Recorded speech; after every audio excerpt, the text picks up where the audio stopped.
Hello friends.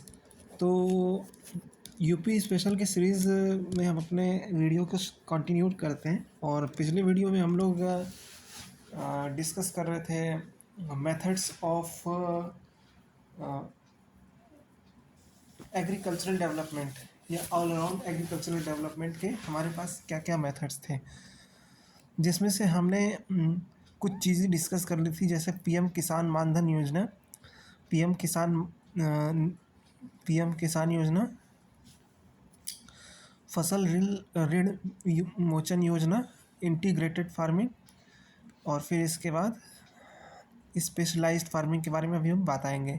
लेकिन उससे पहले हमें ये जान लेना है कि यूपी में कितने एग्रो क्लाइमेटिक जोन्स हैं। एग्रो क्लाइमेटिक जोन्स का मतलब हुआ आपका कि कृषि जलवायु प्रदेश है। तो अगर हम बात करें तो यूपी में कुल मिला के 9 कृषि जलवायु प्रदेश हमें देखने को मिलते हैं, जिसमें से पहला है तराई रीजन। तराई बेसिकली आपका, अगर मैं बात करूँ तो यूपी का वो इलाका आता है जिसमें कि उत्तराखंड और नेपाल से सटे हुए और हिमालय के शिवालिक रेंज से सटे हुए कुछ डिस्ट्रिक्ट आते हैं, जिसमें सबसे फेमस जिसमें कुछ फेमस डिस्ट्रिक्ट है, जैसे रामपुर हो गया, सहारनपुर हो गया, बिजनौर हो गया, शाहजहाँपुर हो गया, सॉरी शाहजहाँपुर नहीं, रामपुर, सहारनपुर, बिजनौर, खीरी, बहराइच, ये सारे जो ज़िले हैं ये आपके तराई क्षेत्र में आते हैं। ठीक है, तो पहला तराई हो गया। दूसरा हो गया वेस्टर्न प्लेन यानी पश्चिमी मैदान। पश्चिमी मैदान के तहत गौतम बुद्ध नगर हो गया, बागपत हो गया, मेरठ हो गया, गाज़ियाबाद हो गया, मुजफ्फरनगर हो गया। ठीक है, तो इस तरह के जो डिस्ट्रिक्ट हैं वो इसमें आते हैं। इसकी खासियत होती, यहाँ पे खासियत ये है कि यहाँ पे गेहूँ और गन्ना उगाया जाता है, यहाँ के की क्रॉप्स हैं। जबकि तराई रीजन के की क्रॉप्स आपके चावल और गन्ना है, राइट, यानी धान और गन्ना। तीसरा है मिडल वेस्टर्न प्लेन यानी अवध क्षेत्र, अवध और रुहेलखंड का आप मान सकते हैं। तो इसमें आता है मुरादाबाद, बदायूं, बरेली, शाहजहाँपुर, ये सब आते हैं। यहाँ की सबसे प्रमुख है गन्ना है, धान है और गेहूँ है। फिर इसके बाद दक्षिण पश्चिम अर्ध शुष्क, तो यहाँ पे ये मथुरा, आगरा, इटावा, मैनपुरी, फिरोज़ाबाद, ये सारे मतलब राजस्थान से सटे हुए ज़िले आते हैं यहाँ पे। ठीक है, राजस्थान और एमपी से सटे हुए थोड़ा बहुत ज़िले आते हैं। तो यहाँ पे इसकी यहाँ की खासियत ये है कि यहाँ पे चूँकि अर्ध शुष्क मौसम रहता है तो थोड़ा सा पानी थोड़ा कम बरसता है, तो इसलिए उसी हिसाब से यहाँ पे फसल भी उसी हिसाब से देखने को मिलती है। तो यहाँ की हमें जो फसल होती है, गेहूँ हो जाता है, चना हो जाता है, ज्वार हो जाता है, तिलहन हो जाता है। इसके अलावा अगर मैं बात करूँ तो मिडल प्लेन, तो मध्य मैदान के तहत कानपुर हो गया, प्रयागराज हो गया, उन्नाव का, कन्नौज, प्रतापगढ़, ठीक है, लखनऊ, ये सब मध्य मैदान के क्षेत्र हो गए। और यहाँ पे जो प्रमुख फसल है, गेहूँ, गन्ना, धान, दलहन, तिलहन। बुंदेलखंड जो होता है, झांसी, हमीरपुर, जालौन, बांदा, चित्रकूट, इस तरह के जो इलाके होते हैं, वहाँ पे आपका बेसिकली प्राइमरली ये आपके एमपी से बॉर्डर सटे हुए हैं। और यहाँ के ज्वार, बाजरा, मेज़ और गेहूँ यहाँ के प्रमुख फसल रहते हैं। फिर उत्तर पूर्व के मैदान, तो उत्तर पूर्व के मैदान में बलरामपुर, गोंडा, बस्ती और श्रावस्ती, इस तरह के इलाके आते हैं, श्रावस्ती, गोरखपुर। तो यहाँ के जो की क्रॉप्स हमें देखने को मिलते हैं, यहाँ पे कुछ प्रमुख फसल वो गन्ना और धान है।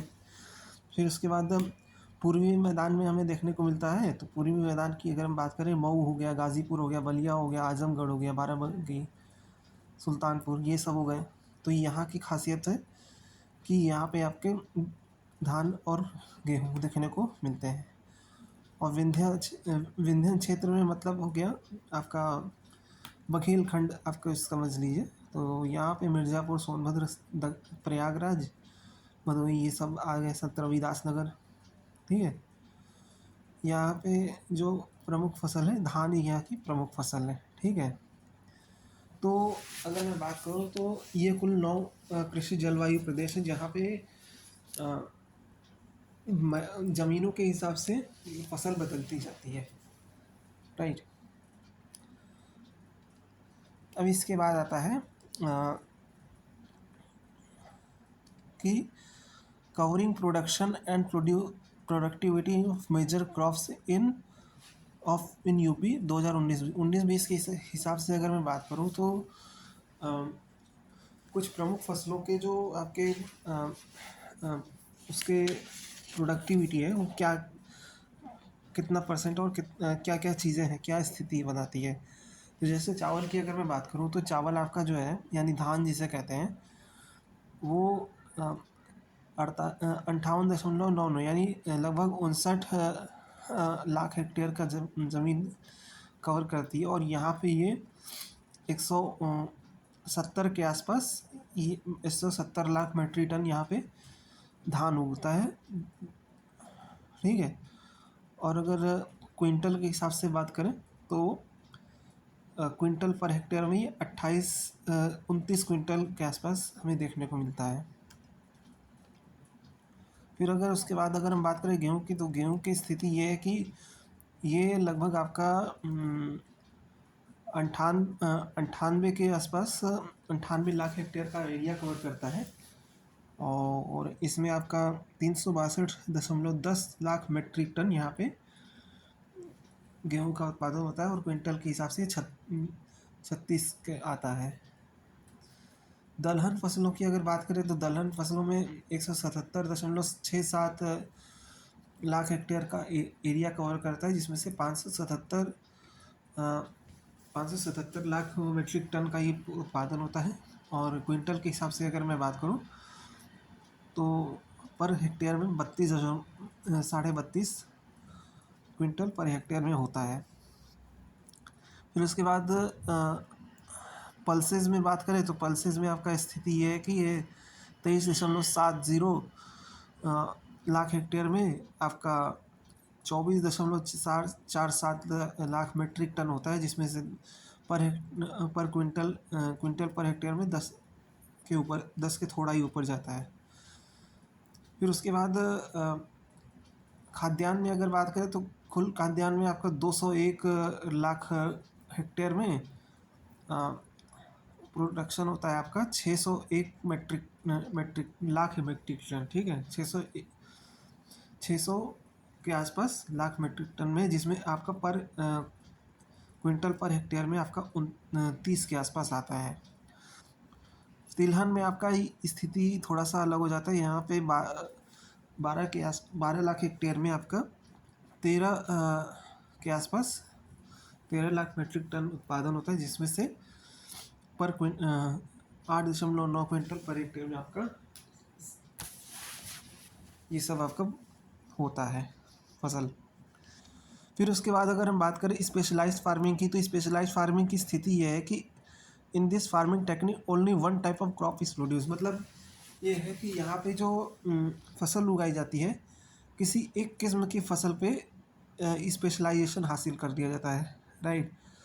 जैसे होता है कि कई जगह पे लोग किसान टमाटर उगाना चाहते हैं या आलू उगाना चाहते हैं, तो वो एक फसल चक्र में या फिर वो एक साल में या तो आलू उगाएंगे या फिर वो टमाटर उगाएंगे या फिर जो उनका मर्जी करेगा वो उगाएंगे। ठीक है। तो इसका अगर हम सबसे बेहतर एग्जांपल देखें तो कई किसान होते हैं जो कि गुलाब के फूल को उगाते हैं, रोज़ को। इनका मकसद होता है कि गुलाब का फूल तो होगा ही होगा, उसके साथ साथ जो रोज़ सिरप होता है जिसे शरबत बनता है वो ही होगा। इसके अलावा गुलाब की मदद से इत्र भी बन सकता है। तो यहाँ पे उनके कमाने के ज़्यादा चांसेस होते हैं। उसी तरह से हम अगर गन्ने की बात करें या और नगदी फसल की बात करें तो वो आपका इसी कैटेगरी में आपका आ जाता है, जिससे कि किसान अपना आय बढ़ा सकता है। ठीक है, तो ये स्पेशलाइज्ड फार्मिंग हो गई। फिर हो गया inter cropping. Inter cropping is the cultivation of two और more cropping simultaneously on same field. दो या दो से ज़्यादा मैदानों में एक ही समय में दो फसलों को उगाया जाता है, तो इसे इंटर क्रॉपिंग कहा जाता है, एक ही समय में। और इसका सबसे ऑब्जेक्टिव ये होता है कि यहाँ से जितना ज़्यादा प्रोड्यूस मिल सके उतना बेहतर है। ठीक है, और प्रोड्यूस मिलेगा तो यहाँ से इनकम भी जनरेट होगा, तो ये इसकी सबसे प्रमुख चीज़ है। फिर उसके बाद आता है मिक्स्ड फार्मिंग। तो मिक्स्ड फार्मिंग का कॉन्सेप्ट आपका ये है कि यहाँ से आपको क्रॉप मतलब एग्रीकल्चर भी होगा, और जो आपका मवेशी है उनकी भी मदद ली जाएगी, या फिर जो मवेशी होते हैं उन एनिमल हस्बेंड्री उसको भी किया जाएगा। जैसे आपका इसका एग्जांपल हम देख सकते हैं कि पोल्ट्री फार्मिंग, राइट। तो पोल्ट्री फार्मिंग इसका एक आप एग्जांपल देख सकते हैं। ठीक, उसके बाद आता है इंटेंसिव फार्मिंग। इंटेंसिव फार्मिंग का मतलब होता है कि जहाँ पे हद से ज़्यादा पैसा और श्रम लगता हो, वहाँ पे इंटेंसिव फार्मिंग होता है। ठीक है, तो राज्य सरकार इस चीज़ को बहुत ज़्यादा प्रमोट करती है। फिर ऑर्गेनिक फार्मिंग। ऑर्गेनिक फार्मिंग का मतलब होता है कि यहाँ पे इन्वायरमेंट को मद्देनज़र रखते हुए जो खाद है वो आपका ऑर्गेनिक होगा। ऑर्गेनिक खाद के बेसिस बना के फार्मिंग की जाएगी। तो ऑर्गेनिक खाद क्या होता है? तो ऑर्गेनिक खाद वो खाद होते हैं जो कि मतलब ज़मीन की जो उर्वरता होती है उसको बरकरार रखते हैं, या फिर उसको नुकसान नहीं पहुंचाते, राइट। तो ये ऑर्गेनिक फार्मिंग की खासियत होती है। और इसके अलावा दूसरी चीज़ ये भी होती है कि ऑर्गेनिक फार्मिंग से जो होता है प्रोड्यूस, वो आपका काफ़ी ज़्यादा अच्छा होता है, क्वालिटी वाइज अच्छा होता है, और वो आपका उसमें कोई मिलावट हमें देखने को एज सच मिलती नहीं है। तो राज्य सरकार इसको भी काफ़ी ज़्यादा प्रमोट करती है। और फिर उसके बाद आता है हॉर्टिकल्चर क्रॉप। हॉर्टिकल्चर का मतलब होता है कि फल सब्जी या इस तरह के चीज़ों को, बागबानी को प्रमोट करना। ठीक है, तो ये हॉर्टिकल्चर में आता है। तो हॉर्टिकल्चर बेसिकली इसका मतलब होता है कि इसका मकसद ये होता है कि जो भी आपके बागवानी के होते हैं, या फिर खाद्यान्न से अलग जो फसल होती है उनको प्रमोट करना। फिर होता है बी कीपिंग। बी कीपिंग यानी मधुमक्खी पालन। मधुमक्खी पालन का मकसद होता है सीधे सीधे शहद को प्रमोट करना, और यहाँ से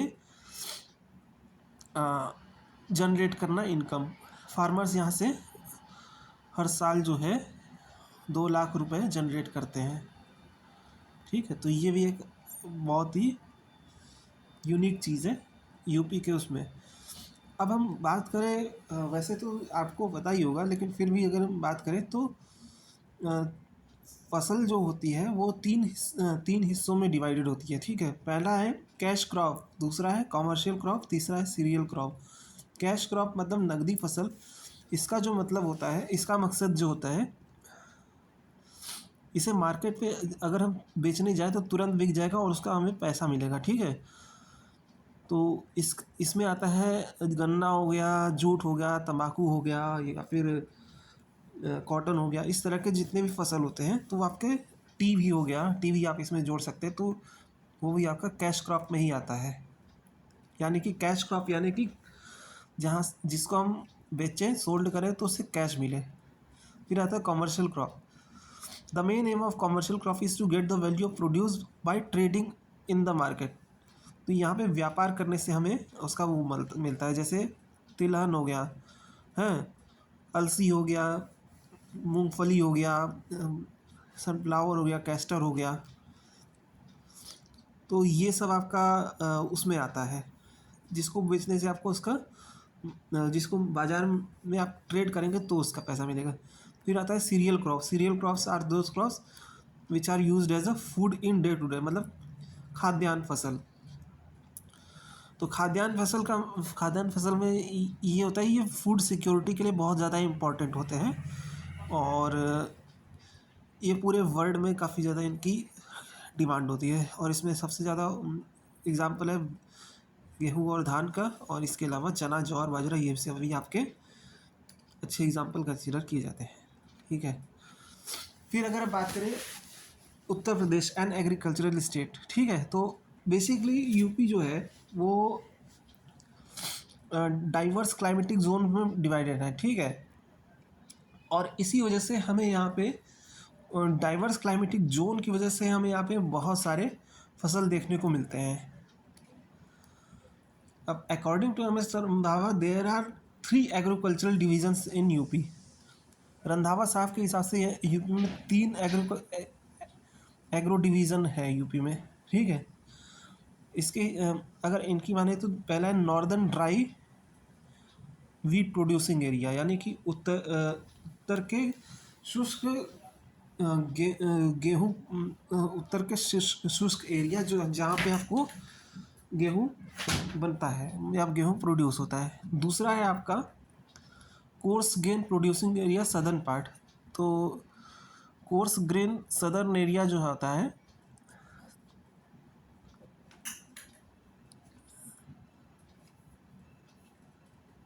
हाँ, कोर्स ग्रेन आपका मतलब जो मोटे अनाज होते हैं वहाँ पे आपका, जो कि दक्षिण का एरिया होता है वहाँ पे आपके मोटे अनाज होते हैं, जैसे कि गेहूँ हो गया, कॉटन हो गया, ज्वार हो गया, बाजरा हो गया, ये सब उगाए जाते हैं। यहाँ पे 30 से 50 सेमी की वर्षा होती है।